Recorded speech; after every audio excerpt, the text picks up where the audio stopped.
hold on. Hold on, I'm getting a picture too. I gotta get a picture. This is the first time you're not holding a guitar in your hand. You're like holding a fishing rod. I feel naked. Can you take a picture of it? How do I? Does it go this way? There we go. Hold on a second. I want to get that window. Got it. Hold on, I'll just do that one. It's going to be even better. Just Hold David. You're gonna be in the big old picture of the town paper. Good thing I don't have any warrants. Just make sure nobody knocks out over. Lincoln, Nebraska. David Swanson from the Nemaha County Herald, and you're That's Bryan Drew from Lincoln, Nebraska. okay. Brian? Why? Because I know there are. It seems like many names can be spelled various ways. Okay. Let me get those doors. Like drew a picture. Right. Bryan with a line. Mine's just like it sounds. Stan, like the statue. Liberty.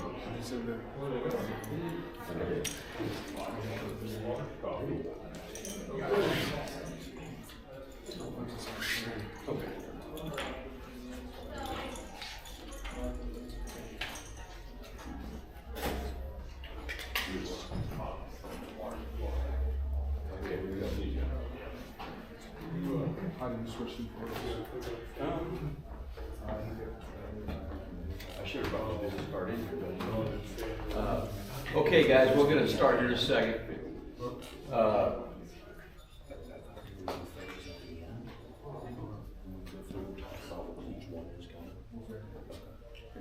Had you guys got a plan? Is this your phone or mine? That's yours. It looks just like mine. Okay. All right. So thanks for coming, you guys. Wealth of knowledge up here. They were here last year, and you'll learn at least one thing. I know. You may even learn some guitar tips if you need them from Stan. I'm Marty Hughes, kind of organizing this thing today, and these guys are going to talk about catfishing, and this will be recorded, and it'll be Kayakjak's fishing intel page. And if you aren't subscribed yet, there's business cards at my table. I usually take a photo of it, of the card, and you can get under. It's free to use. The juice is like a little bit each month, but I put a lot of information on that. And there's several presentations today. There's a ton of stuff out there. And by the way, there's a chili cook-off. You might want to try some chili before you go. It's like $5 for a bowl, in a cinnamon roll. Just a little commercial there. But we want to welcome these guys, and they'll be here for the next hour. So give them a hand. Give them a hand there. All right. Give your guys a hand for coming out. We appreciate it. Yeah. My name's Stan Liberty. I'm from Lincoln, Nebraska. I'm 60 years old, 60 years young. That's Bryan Drew, one of my best friends. He's from Lincoln, Nebraska too. And we'll just tell you right from the get-go, we don't know any more than you guys do. We only know from just spending time on the water. And there's even people here right in this room, including Bryan, that I've learned from. So we don't know any more than anybody else here. We just want to let you know that from the get-go. We're very humble about what we do. We take our fishing very serious.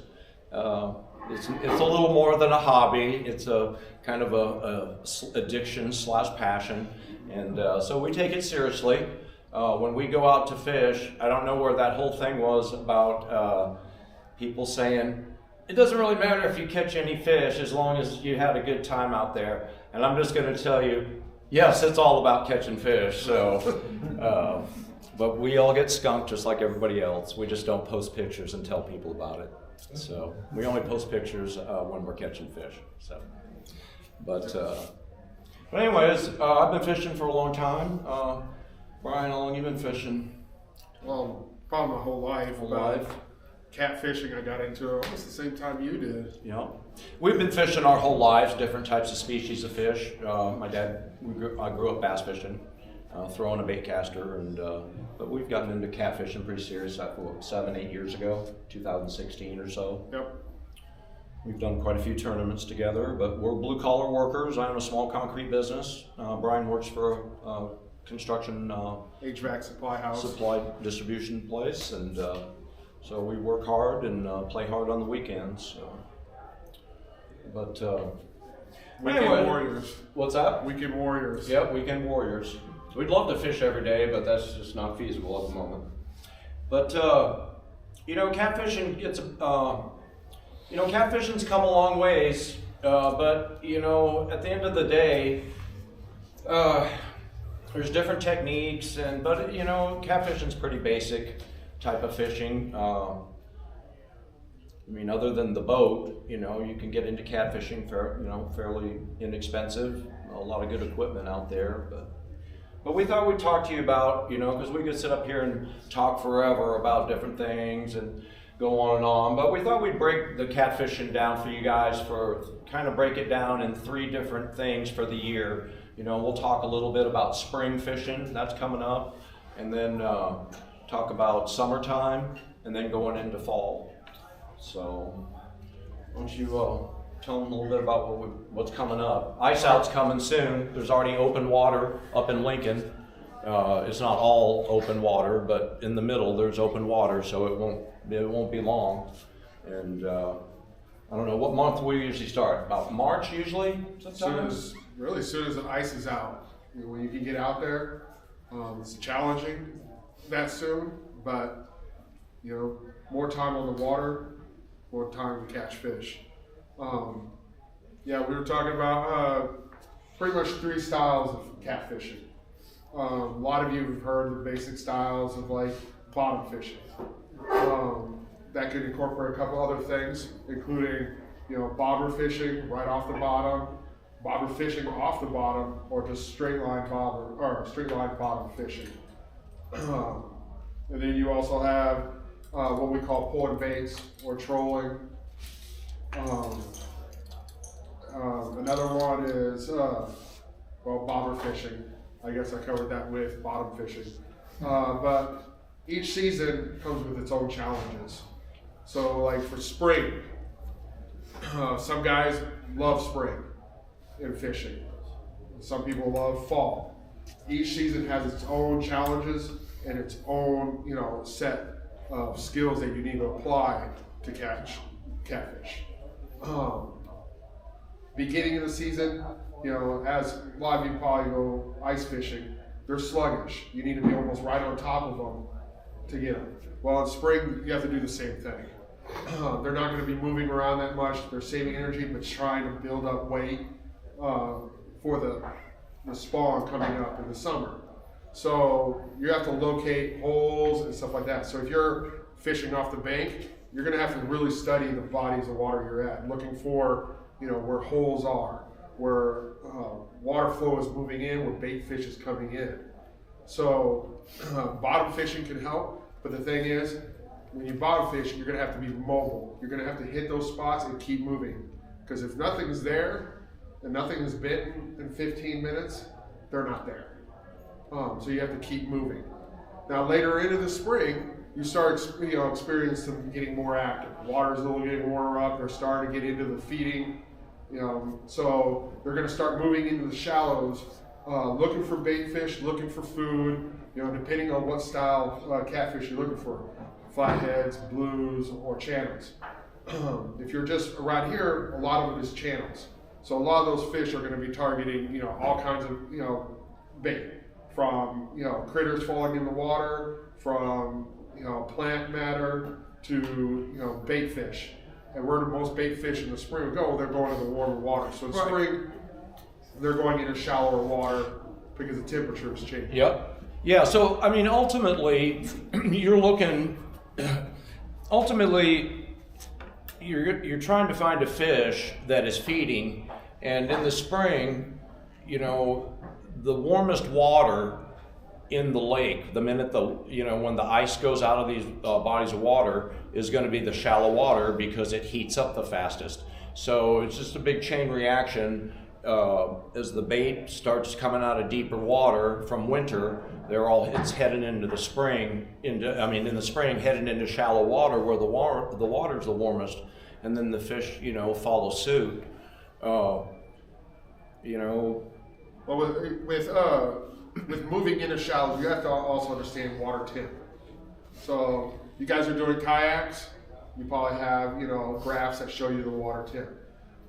During the spring, a lot of these fish are still staying low in deeper water. The water temp is lower, you know, it's better and warmer down there at the bottom.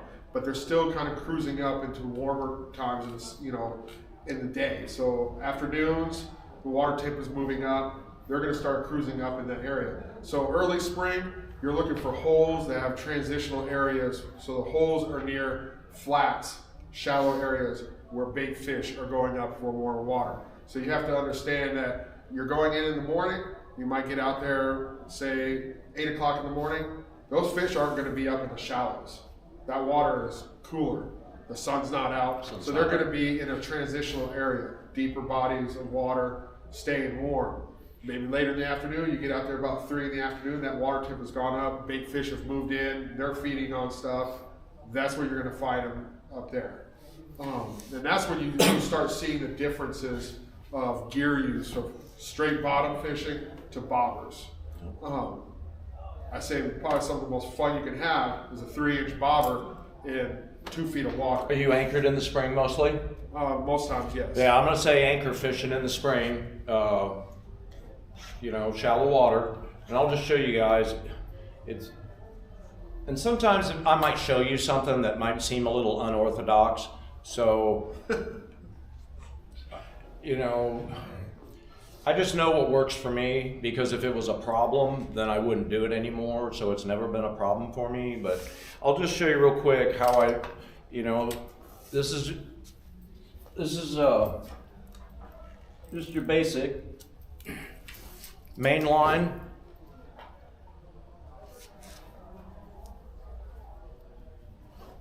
Hook to a weight. This is a sinker slide. If you guys aren't familiar with these sinker slides, it can slide up and down your line. Barrel swivel, leader, and this is what I was talking about. I use braid for my leaders. I'm probably the only guy in here that does, because I know most of you guys are probably using mono for leaders, but I've had some problems with mono. I've lost some big fish with mono. I'm not saying mono's bad, but I've had some bad things happen in different situations. And so anyways, I just make my leaders out of my braid basically. So, and then just to the hook. And that's basically just what I do for anchor fishing. This would be my rig, same rig if I was fishing in the river or down in Milford. Anchor fishing is my same rig right here. So, and now there's not one exact way to target catfish, bottom fishing, anchor fishing. Stan and I both use boats, but if you're off the bank, you can do a lot of the same techniques. Yep. You can straight, you know, a line from the hook and just have a weight on there, and you don't need a leader. You can just use it that way. You could also, sometimes if you're fishing in areas that have a lot of, you know, brush, you can use mono with a float to get that bait off that bottom, off that brush on the bottom, or plant matter. There's not one exact way, but you have to understand your body of water that you're fishing in to apply that style. Yep. This is definitely one that most guys use out of boats when they're anchor fishing. Yep. Straight line, you can get it target, you know where the holes are or the banks. There's a funny thing about like bank fishing. Everybody's like, well, you got a boat, you can get out there, you can target better areas. Well, it's funny when you watch a cat fisherman or a bass fisherman or anything, most of the guys are coming right up there and they're casting right up the bank. You know, but then you see, you know, guys off the bank, what are they doing? They're casting as way far out. out as you can. You know, that's not where the fish are going to be feeding typically, unless you're trying to target those holes. Most times you have to cast along the banks, both ways. Do the same thing those guys coming in with the boats are doing. They're fishing along the banks. So you have to, you know. Hey, I want to show you guys something real quick too. Are you guys familiar with bait feeder reels? Bait feeder reels? this would be good if you're fishing off the bank or something, but these bait feeder spinning reels, you can just, if I had my rod out, it was on the bottom in my rod, you know, like if you just have it set tight, you know, sometimes like a channel catfish I've noticed, they'll bite, and if they feel any tension or pressure on the bait sometimes, they'll drop it, and sometimes they don't come back. They feel that or something like that, but they make these reels, they're spinning reels, and they're called bait feeders. It's similar to the clickers on a bait casting reel, but it's a little different. But say this was sitting in your rod, or it could even be on your boat, but say it's sitting in the rod holder and you're anchored fishing for some channel cats. These bait feeders are really cool because the fish can just peel line, and all you got to do to engage it is just flick it, and it automatically engages. So I just wanted to show you guys these bait feeder reels. If you guys have never checked them out, this is Nakuma. These are pretty cool. There's a lot of different Daiwa makes some, but if you've never checked out a bait feeder reel, it's that simple, and you're engaged. So and using that technique is can be applied when you know the fish are doing those little like taps. They take the bait, but then they feel the tension of your rod, and they'll drop it. You want that fish to take it and start swimming off. right, get that bait in his mouth. But again, when you're using a bait feeder, you have to also be careful of the terrain you're in. If you're fishing with a lot of sticks, a lot of trees, you have that bait feeder open, and you start hearing it click. Next thing you know, it could be wrapping around a log. Say goodbye to that fish. Yeah, sometimes you don't want to let them go too far because they know where trees are. And that's another thing too. In the spring, in shallows, we look for channel cats. In trees areas, places with trees in the shallows, you know, sticking out of the water, bushes, a fallen log, any kind of structure like that really attracts channel cats. As far as the blue cats go, kind of see those on flats. It seems more open, wide open flats of just 2 and 3 foot of water type things. So going back to spring fishing, you have say about 4 months of spring. You have early spring, cold water, up to late spring. That's when everything's starting to get real green. It's going into summertime. Water temp is starting to get up into the 60s.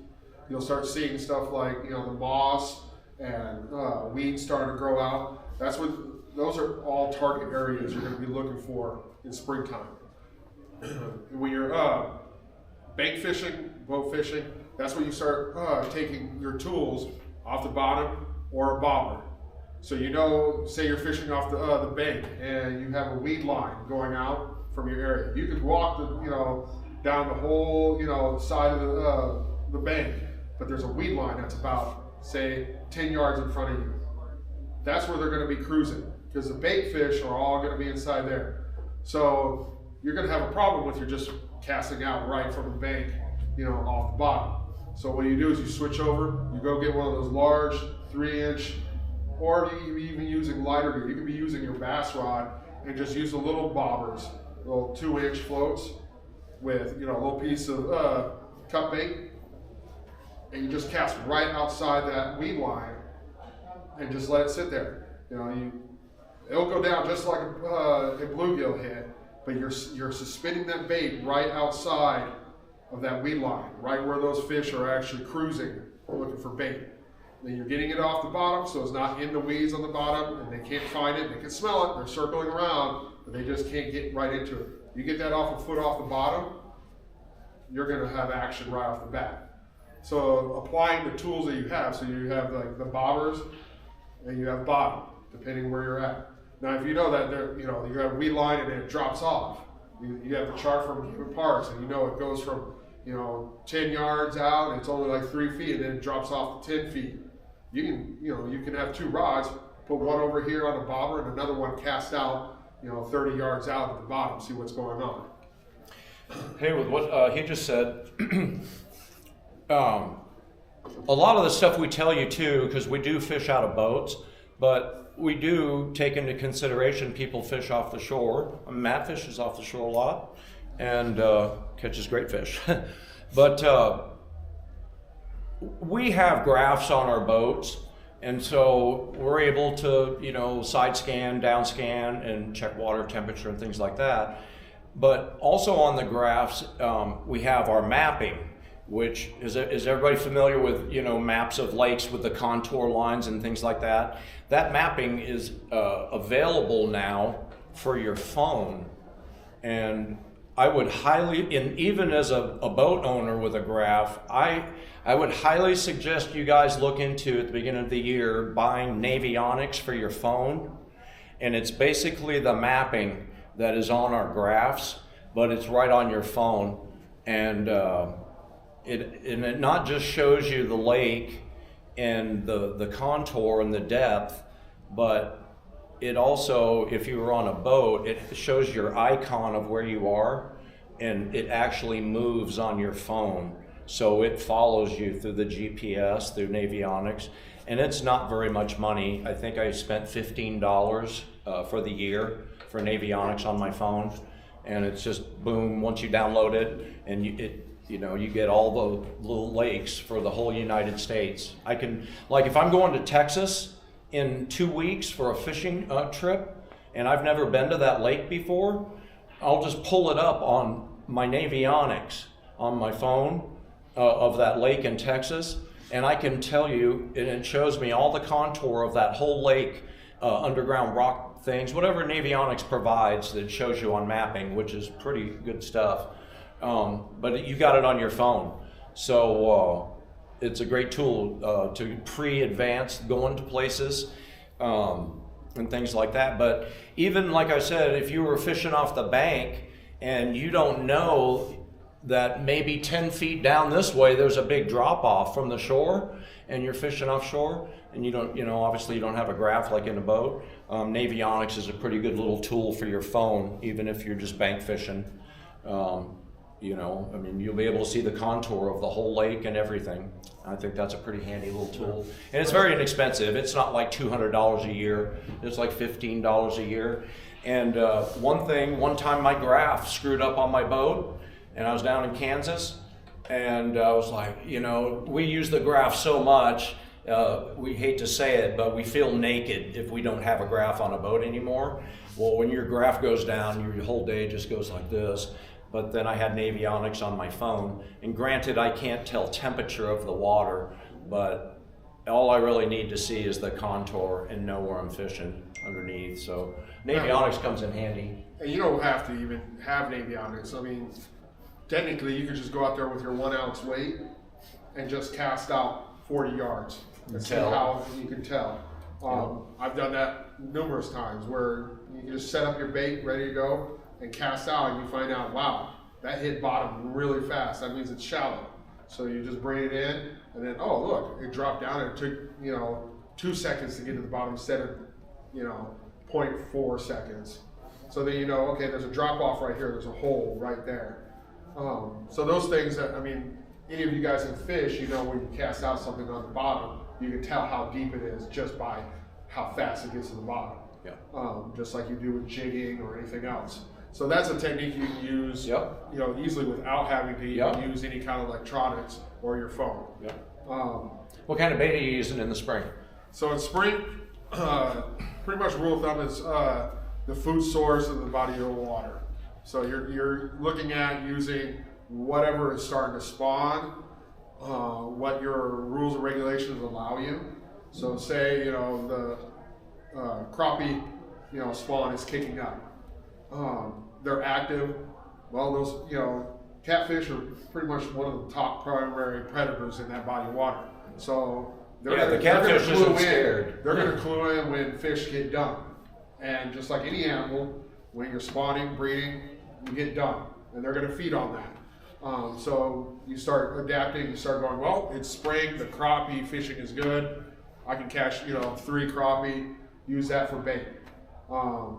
Colder the water, smaller the bait, chunks. Everybody knows, catfishing, that's just using, liver. Well, that works, but usually you get smaller fish. If you're targeting bigger fish, trophy fish, you start targeting what the primary food source in that body of water is. So, if you're fishing in an area with a lot of carp, and the carp spawn is kicking on, go catch some carp. It gives you an excuse to, go fish for something else. You can bring lighter rods, catch some carp, and then use that as cut bait. Those fish will hold in on that bait real fast because that's what's going on in that body of water. Bluegills are spawning. They have spawning beds. Where do you think those catfish are going to be roaming for food? Right along the banks, looking for those bluegill nests, because those fish are, easy prey. They're focusing on something else and not focusing on the big bad catfish roaming around. So catch yourself a half a dozen bluegills, use them as cut bait. Or if they're really small, use them as live bait off of a bobber. Boy, live bait with a bobber with a catfish. You guys all have seen that. You get a 30-pound blue on a bobber, you're gonna have a hoot and holler. I'm using, in the spring I kind of use shad. There's a lot of shad kill on these lakes around here once the ice rolls out. You can go around the lakes sometimes in the spring after ice out. You got to get out there really quick after ice out, but a lot of dead shad laying around the lakes. And shad spawn twice.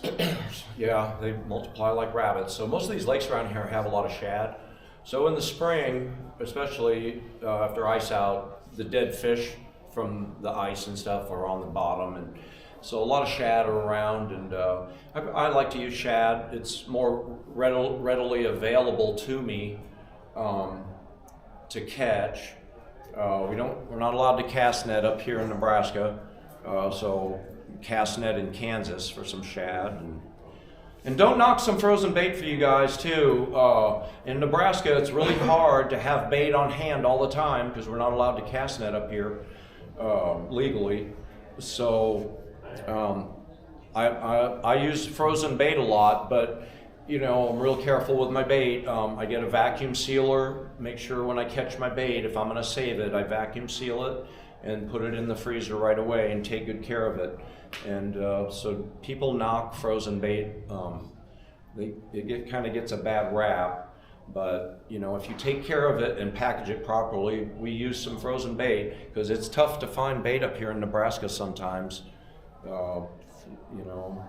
can't cast net up here, so you got to kind of. How many of you fish out of kayaks, canoes, rowboats?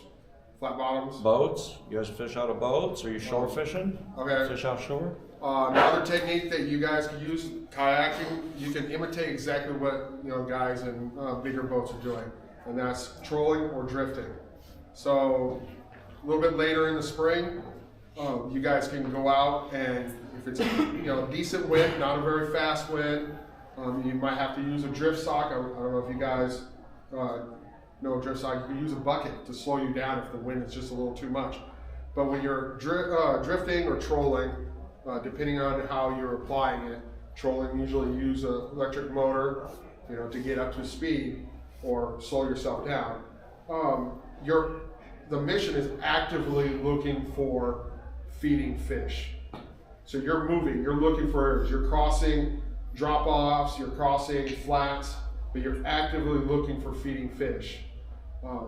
So that's another way towards the later spring that you can actually apply that. Or you can actually, if you have a pedal kayak, you can actually put your rods out and you can go just about right outside that lead line and go about 0.6, 0.5, even 0.4 miles per hour and troll pedaling slowly with 2 rods or a rod out right along that weed line. And those catfish are a lot like bats. They'll target in there and smell that bait and hit it as a moving target. I mean, a lot of you guys are probably out there bass fishing, you're casting, next thing you know, you get hammered. And it's not a bass, it's a 5-pound channel cat. When we're talking about these weed lines, so say this is your lake. In the summers here in Nebraska, especially like in the summers, all along the shorelines, 2 or 3 feet out, all along these shorelines, Say it's your dam down here. This is north. All on these shorelines have weeds that grow out. You've seen the weed lines. Those channel cats love to hang in these weed lines. So what Bryan was saying earlier, if you were bank fishing over here, casting, for everyone to just get right on the other side of that weed line, and that's what he was talking about when he said a bobber. That'd be a good technique for a bobber. Keep that bait out of them weeds just along this, or if you're in a boat out here, we would be casting right here, right, Bryan? Yep. We'd be casting here into these weed lines. But that's a little bit more in the summer, not so much spring. And then what Bryan was saying about the kayak. So say if you had a kayak, you could just troll some baits right down these weed lines across here. Just want to tell you what we meant by the weed lines. But that's kind of spring fishing. Mostly anchor fishing until, get through May. Spawning season is not really the greatest fishing in June. Most of the catfish are spawning around June, pretty typically. Yeah. 70 degrees. They begin right about 70, 75 degrees. Is when 70 degrees. The spawn kick in. Yep. But but around here in May is crappie season, spawn, and so once we get through June and the catfish spawn, I start switching over baits. We start using the crappie because they're around from spawn. Crappie, white perch, white bass, bluegills, especially for channel catfish. And then I'm gonna bring this up only because there's a couple guys here I know that catch a lot of fish on it, and sometimes, like I mentioned, bait's hard to get, bait's hard to find sometimes, and sometimes you just have to use it sometimes to fish. So I'm gonna say chicken breast. Don't knock chicken breast. Yep. As crazy as it sounds. I mean, we're not going to tell you to use hot dogs. We're not going to tell you that. But I think I will say you can use some chicken breast. So if you guys can't find bait, or if you just want to try something different, chicken breast, and it can either be the chicken strips, or you can just buy some chicken breast and cut them up in chunks. Stays on the hook pretty good. I don't know why catfish like it. The blues bite off it. Channel cats, they seem to like it. And that's even the plain chicken, or we even put some cherry Kool-Aid in it in a bag, let it sit in the refrigerator overnight. Don't tell your girlfriend or your wife that it's in there. And but some flavoring. I don't really have a specific flavoring of chicken. Maybe cherry or strawberry or something like that. But yeah, chicken breast is a viable bait thing. Now, how many of you heard about trolling or pulling baits? Pulling baits are? Because we're going to jump into These summer. guys know what they are. You can definitely do that on a kayak. You can do it on almost any boat if you want. It's pretty much moving your baits, targeting active feeding fish. Most of our setups here are set up. Both Stan and I are big on, as what I call trolling. I usually use a trolling motor to move, from A to B. But our setups are usually bait casters, hands free. You're in a rod holder, and you have a leader. And depending on the time of the season, spring, those fish might be hunkering down towards the bottom a little bit more. Later in the summer, in the fall, they might be more suspending. So it's just experience getting out there. Rule of thumb is usually 18 inches for a leader, 2 feet. And you want to use a float. Not everybody uses floats. We're talking about summer fishing now. No, you can do this in late spring. Late spring? Right when the feeding activity starts kicking May? in. May, yep. Even earlier sometimes. You might want to try anything. You might be fishing off the bottom, nothing's happening. You might be in the shallows, you're not seeing anything. You've been out there all morning, no bites. You come back the next day, you fish in the evening, thinking this other, you don't have anything. So you change your setup, you start targeting deeper water. You know, you might be reading that the water temp is a certain amount, you know, on the surface, but it might be warmer 15 feet deep. You know, or the bait fish might still be down there. So you're constantly changing and looking for where the fish are to find a pattern, just like bass, just like a lot of other fish, looking for that pattern. So usually when we pull baits or troll, you're looking for that pattern. You're looking for where those fish are. We pull with a trolling motor. Yep, or with the wind, which is drifting. And once you start locating a pattern where fish are, you start seeing, wow, we're getting hit all the time at 15 feet, right on these ledges. Then you can actually change. You can continue pulling, drifting over those ledges, or you can actually stop, suspend over them, or cast into them off the bottom where you know the fish are. So one of the biggest techniques of these drift troll is actually targeting and searching out fish. You're fishing at the same time. So that's a good technique to use, because versus anchoring, where you're sitting in one spot, like Bryan said, you're kind of waiting for a fish to swim through. But when you can cover ground with your bait and just cover areas, and search out fish. So a lot of people have a misconception of what catfish are. Oh, they're just scavenging bottom feeders. No, they might be at a juvenile stage. They're trying to eat anything, anything on the bottom of the lake, river. But once they start getting older, larger, they start getting into being one of the primary predators in that body of water. Yeah, they're hunters. So they will target just like bass or walleye, and they will actively go after your bait. So a lot of walleye fishermen, I don't know how many guys here walleye fish have used kind of like night crawler rigs or stuff like that. You're pretty much doing the same thing. You're slowly moving across the water, presenting your food or the bait to the fish. Catfish have tons of sensories. They have smell. The whiskers are like constantly feeling, and they're listening. So if you see some of these guys like us fishing, you'll notice that our rigs are noisy. So that's on the bottom of the water. So if you're going 0.6 miles per hour in the water, this is what they're hearing, that vibration, and then they get that scent of fresh bait. So then they start following, and they're hearing and smelling, and they'll come up and they'll hammer that. So if you can imagine sitting in a boat, you're just drifting along or trolling at 0.6, and you just get a pop. That fish just took a little nibble. Want to taste? Maybe that was something. Oh, it is. Then they'll come back and they'll really hammer it. So these are our setups. I'm going to pass this around, and then a lot of people ask, well, how do you get your baits down to the bottom? Well, we've come up with, you could use little weights. You could use 1 ounce, cannonballs, use anything, but they'll get stuck a lot with all the garbage down there. So depending on, here's a really big one. So you're fishing in 40 feet of water. You get down there, and it's going to drift along the bottom.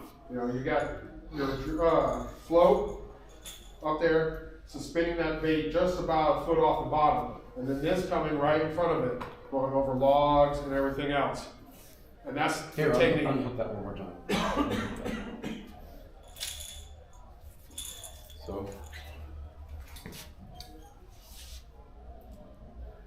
So see, this would be dragging on the bottom.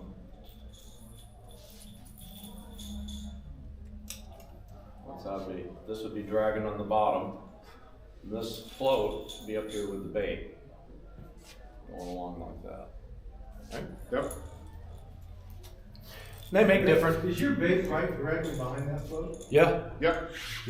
Some guys will set their bait or their floats that move it up. Yeah. So the float will be up here, but then the bait But the bait's hanging. So it might float up, a foot, but you got it set so it's like almost inches off the bottom. So it's defeating the purpose. It's defeating the purpose. Sometimes. At least that's what we think. Sometimes you want all that to get off the bottom. If you have a lot of structure on the bottom, you're getting most of that off the bottom, but that bait is still just a little bit off the bottom.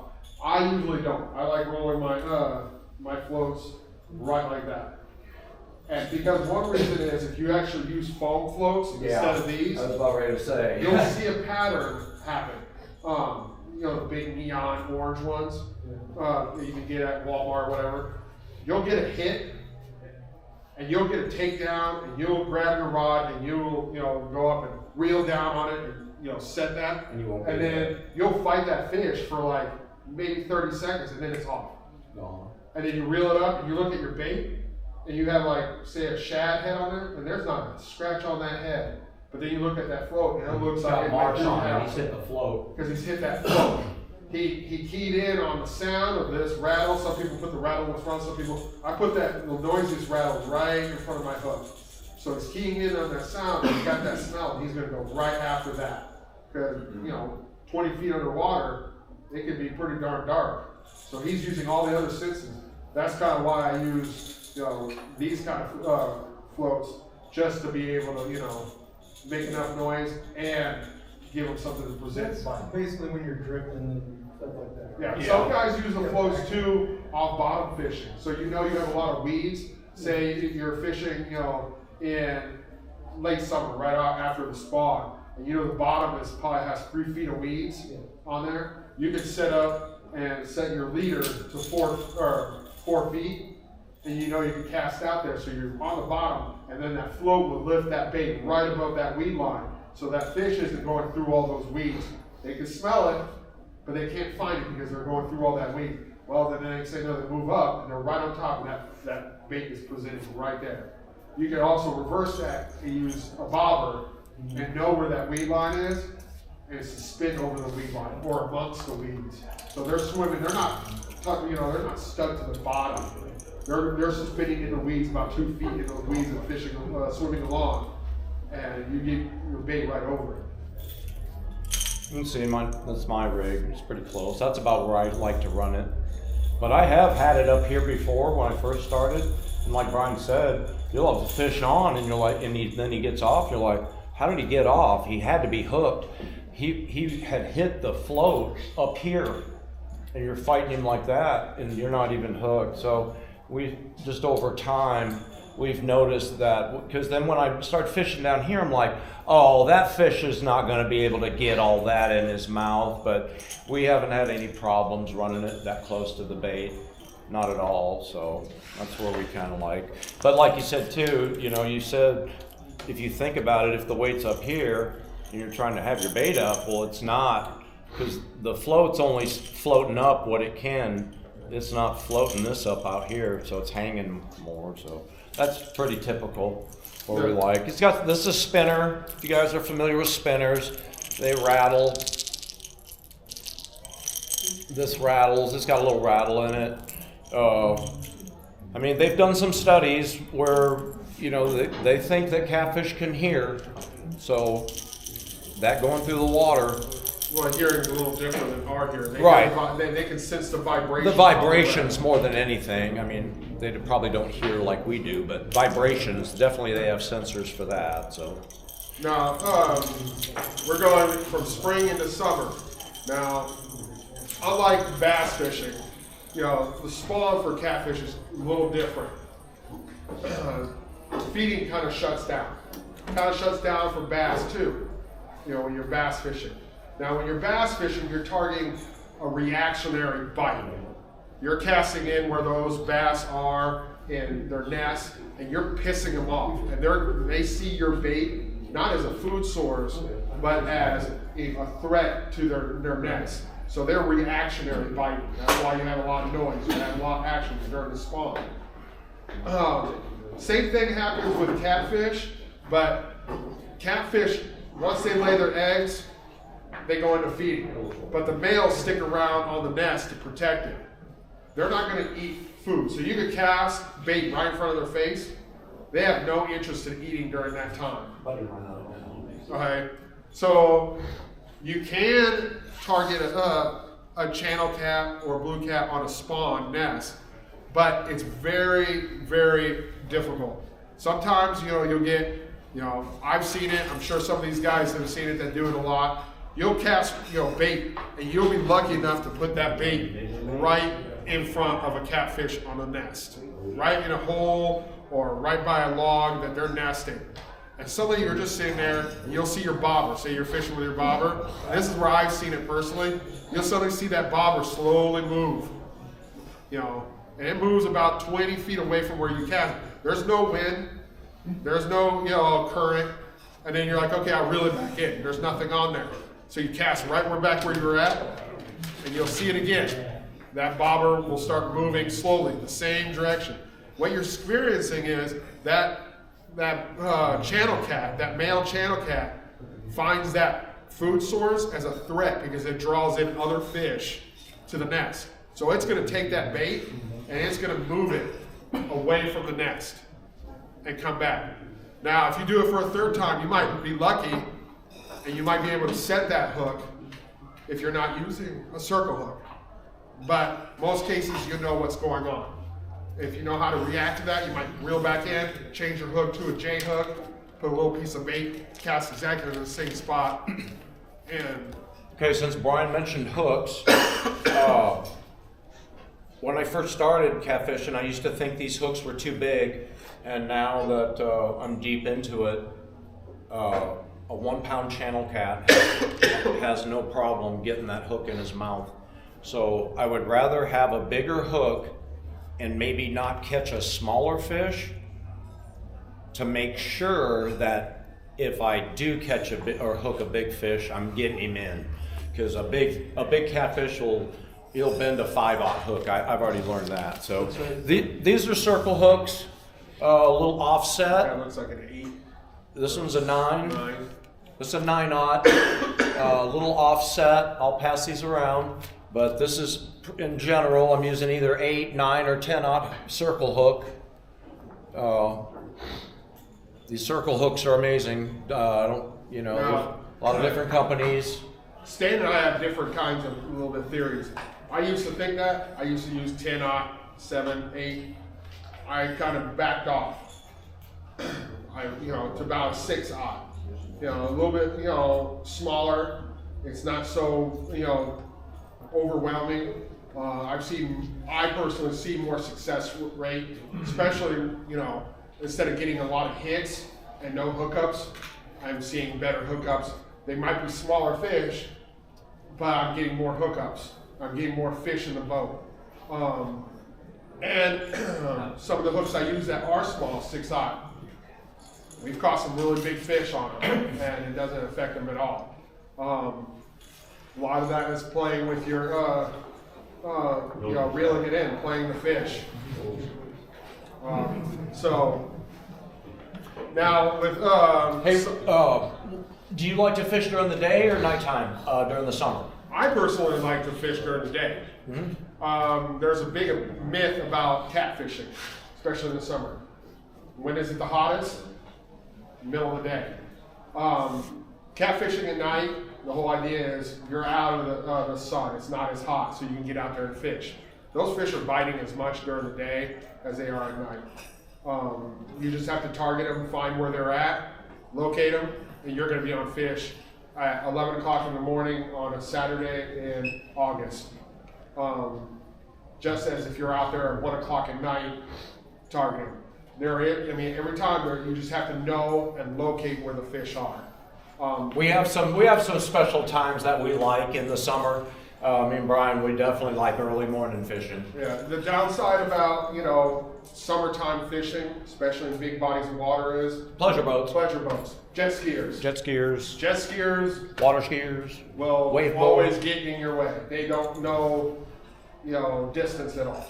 Wake boats don't know the distance. They think they're going slow, but they're making 4-foot waves, and they'll come up 40 yards from you.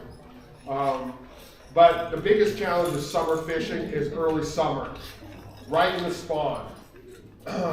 If you are going after to eat, just get a mess of fish to eat, have a fry, you're only looking for fish under 5 pounds, great time. You're targeting juvenile fish that haven't gotten into the breeding age.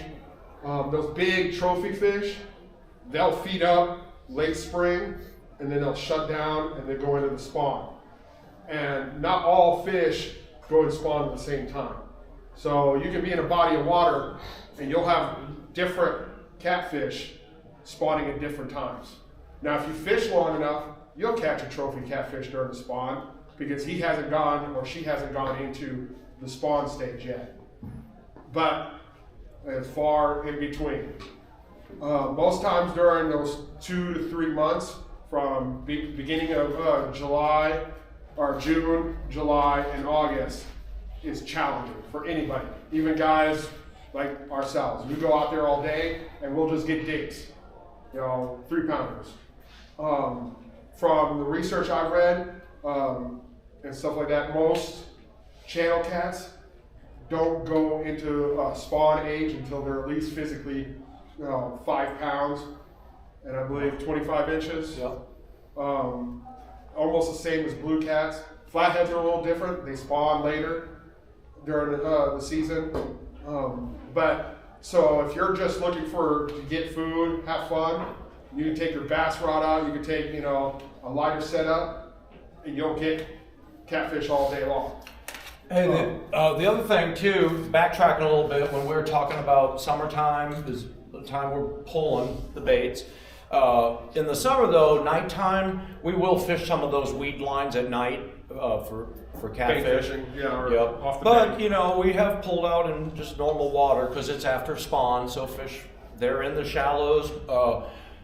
My friend Randy Tamp, he always tells me a shallow fish is a hungry fish. He's not up there sunning or trying to make friends, he's up there to eat. And that's the only reason he's up there in shallow water. So summertime, we can, deeper water, or at nighttime we're in some shallows. But when we're pulling, if we have, because we can use in Kansas 3 rods apiece, or in Nebraska 2. So if our boat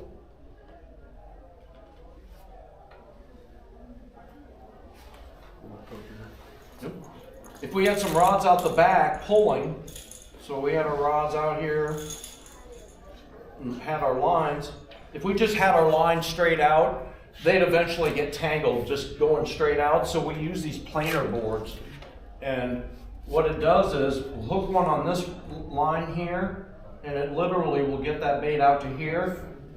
This one will end up out here, and then we run one usually down the middle without a planer board because we don't want it going out. So I don't know if you guys are familiar with planer boards. You guys familiar with planer boards? Seen these before? A lot of times when I'm taking people out, fishing for the first time. Are you guys familiar with planer boards at all? Planers? I'll pass this around. We'll pass these around. They'll look at our setup and they'll go, you guys look like you're fishing in Deadliest Catch, how they have the setups for blue tuna and stuff like that. Well, it looks a lot like that. And what you're doing is dispersing your baits. We're spreading out the You're lines. so you're covering more ground.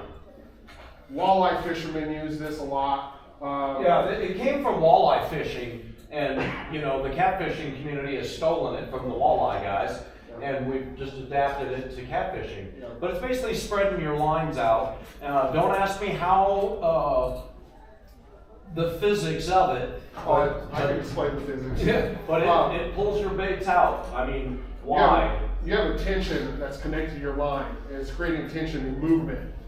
So your line's in here. Yeah, I'm gonna hook it up for you real quick. So it pulls your line and your bait out away from the boat. You have a left and you have a right planer board. Yep. You're only going about 0.8 though? Depends on, you usually don't go over mile per hour. You're going colder the water, the slower you go. So if you're fishing, you're pulling baits in early spring, when the water temp is only like 45, 50 degrees, you're only going 2.2. Same thing in the fall. Almost everything you're doing in the spring, you reverse it in the fall. Later in the fall, that feed kicks on. Those fish are going to binge eat. But anyways, that's how Like nothing else. So you apply those same techniques. They're going to be going into the shallows feeding, or they're going to go hunting underneath schools of bait fish. So if you're fishing in a bigger body of water, if you have a graph, you can look for bait fish, or if you're in a kayak or a smaller flat bottom boat, and you're out there in the lake and you start seeing shad bust, you start fishing around them, start fishing underneath them, because those predatory fish are going to be hanging out. So we usually like troll or drift through those bait fish because those fish are underneath and they'll strike. There's been instances I've seen in the late summer, you know, August and stuff, that's actually amazing. In the spring, the water is glass. And you'll see the bait fish up top, and you'll see a big blue cat come up and just roll right at the top. And you'll see that tail flip them, and what they're doing is coming in just like a whale. And they just come up and open up and grab that shad, and then when they hit the surface, they'll just roll back down. And then they'll eat, let that school get back together, they'll follow that school. And if you're fishing long enough, I've seen it happen multiple times in one pole, where you're just sitting there, and next thing you look over, and you just see a 30-pound fish come up. You know darn well that's not, you know, a walleye or a bass. That's a 30-pound blue cat that just rolled the surface. And you don't see that, you'll see bait fish there. Or you'll see it in your graph in your side of it. There's a school of bait fish over here, and you'll see it underneath. Now that becomes a challenge itself, because that means that fish is targeting that bait. And you need to figure out if you can get that bait to be suspended right underneath or right in that school where it'll catch attention to that. A lot of times, I've never had that much success once I start seeing those fish actually targeting schools that are up on the surface. Because their technique is just like a whale. They're coming up and just gulping into the school. They're not targeting individual fish. Let's talk about fall real quick. Yeah, And then we'll do some pictures. Okay. So as I said earlier, fall is almost kind of a reflection of spring. You know, late spring. That feed is coming on, so you just start talking. The water temp starts dropping. And we're talking about fall fishing now. Okay, you're going to be looking for those transitional areas. So We're still pulling. We're pulling. we pull most of the time. That time you can still, you know, you go off the bank, you'll start getting, you know, but you have to really focus on the time of the day you're fishing. Night fishing is probably going to be a little different. You're going to be fishing more in the evenings or late mornings when the water temp is rising and those fish are getting more active. So if you apply the same thing from the spring to fall, you'll have the same kind of success rate. And typically that water temp, that warmer water is going to stay on the bottom. So you're going to be looking more deeper areas, more holes. Yeah, and for around here, these type of lakes in Nebraska, unless we're on some big reservoirs, I mean, we're talking 15, 20 feet of water in the fall, that type of water. Some of the, you know, you go out east or south, you're looking at 50 feet. Right. That's a whole different ballpark game of targeting fish at that depth. Yep. But around here, most of our lakes, ponds and stuff, 15 feet, 20 feet. But the water temp changes drastically at 15 feet. You know, especially in the late summer, early fall. It could be, you know, 68 degrees on top surface, still 70, 80 degrees on the bottom. And we're catching fish, you know, all the way up. I mean, my friend Matt and I catching some big catfish in November still, and the water. I see a dramatic decrease in activity as far as the aggression aspect of the fish.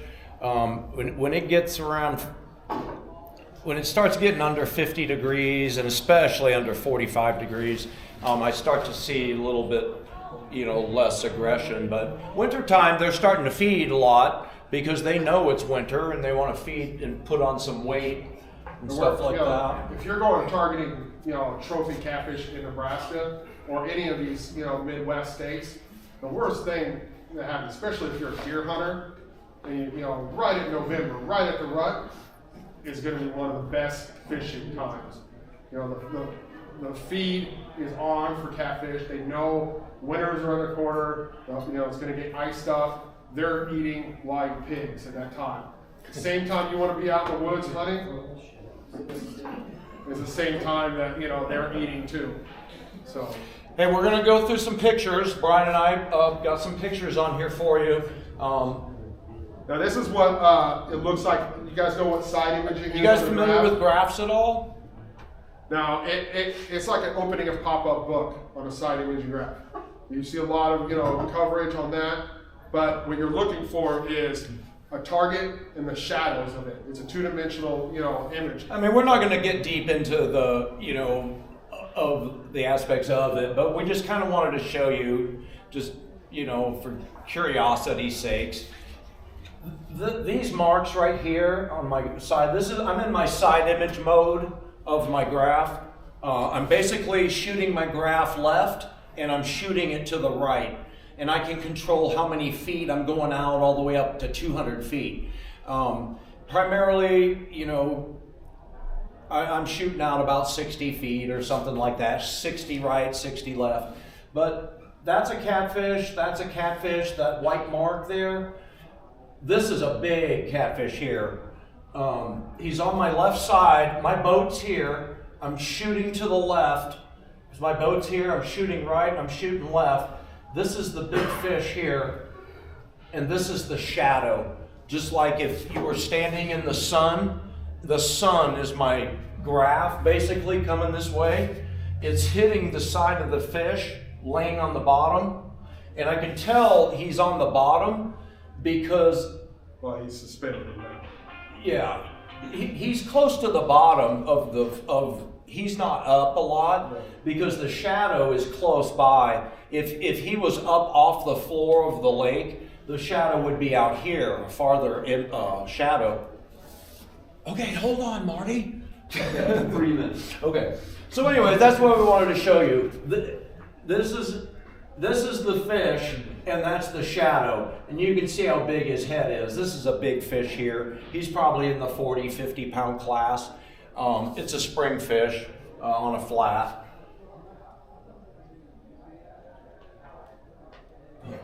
Oh no. Technology. Oh, here we go. This is the first fish of the year for me last year, February 18th, down at Milford, fishing by myself, anchored. This is shallow water fish, 55 pounds, came out of less than 10 feet of water. Caught him last year in February down in Kansas, not too far from here.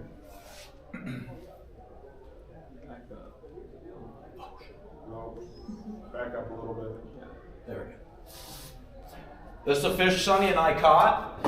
My girlfriend and I. This is using planer boards. We took a trip down to Alabama, never been down there before, pulled some planer boards, cover an area, and we caught a pretty nice fish down there, about 44 That's pounds. a blue cat. Blue cat. That's my girl. She catches a lot of fish on the boat. This is a 50, almost 60 pound blue. This is a September fish. Came out of 50 feet of water down in Milford, Kansas. Big fish on monster Now, fish. You can imagine, September, water temp up top of the surface. Really hot. Much hotter. They're going deep. Yep, deep, They're 50 staying plus in that foot of cooler. water. I've never found a hole in Milford 50 feet deep. Oh yeah. Oh yeah. Well, it also matters too how high the water level is. Because if it's low, the 50-foot hole is only 40 foot. But there's 50-foot holes. So, down by the dam.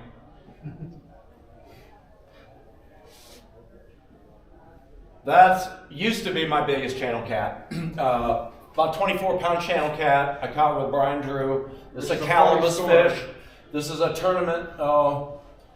This is a tournament winner here, right here. Now this is one of those situations where you didn't catch a darn fish all day. 30-mile-an-hour winds. Horrible. One of those days where nothing's going on, and someone kind of gives up on fishing and watches football.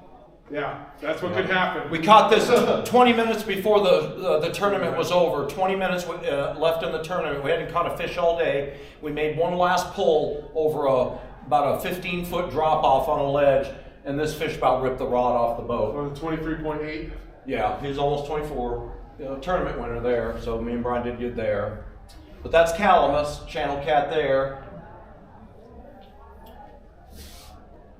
That's a spring fish, came out of 3 foot of water down at Milford, 60 pounds, anchor fished in March. So 3 foot of water, literally see the fish fin out of the water. So that's what I'm looking for in the spring, anchor fishing. That's a Milford fish. That is the one that my girlfriend was holding like this. I caught that 5 minutes later in the same spot. These two fish were hunting together in 50 foot of water. These two fish were hunting. He's a little bit smaller than my girlfriend that was holding, but we caught those two fish within 10 minutes of each other in September. Labor Day fish. You can see how we're out in the middle, down in Milford there, deep water. That's a branched oak, Nebraska, 40 pounder. That's a spring fish, right after ice out. Out in deep water. There's the marina over there, so you can see where I'm at. I'm out by the dam. That's a big fish there. But that came from branched oak, just right up the road here. That's my biggest channel cat of my whole life. Matt, my buddy Matt and I caught this. This is a November or October. I got my shirt off, but it was warm that day. It was just last. You always have your shirt on. Yeah, it was last year. That's a 26-pound channel cat. That's the biggest of my fishing career right there. That fish is absolutely massive. 26 pounds. It is a Kansas fish. It's not a Nebraska fish. It's a Kansas fish. But it's late October, first week of November. I think it got up to 60 that day. I had my shirt off very briefly. I don't know why. A couple more fish from that same day, pulling in deeper water.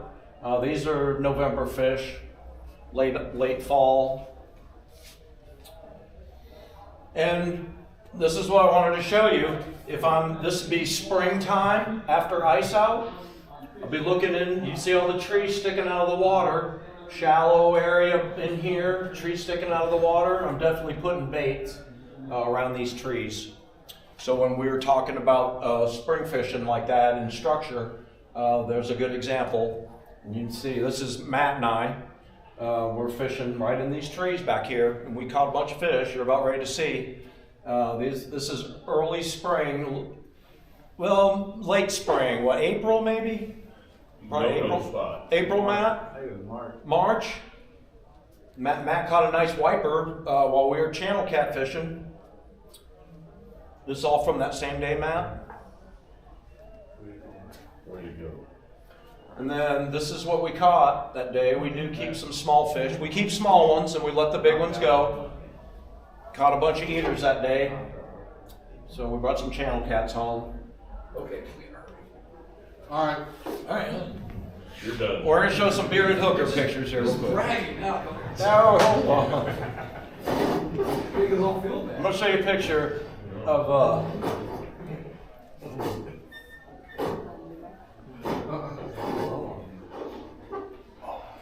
I do have some merch, bearded hooker stuff that anybody experience. I have koozies, shirts.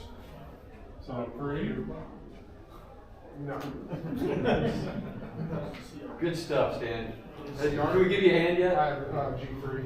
I can speak No, in you don't. 25 minutes, man. You got another 5 over. Huh? Are you done? Yeah. Okay, all right, let's give a hand, guys. Now, you gonna do guitar or anything? Or? I did not bring a guitar with me Stop today. recording. You guys know even a band, right? Stop recording. They're ranked 18th in the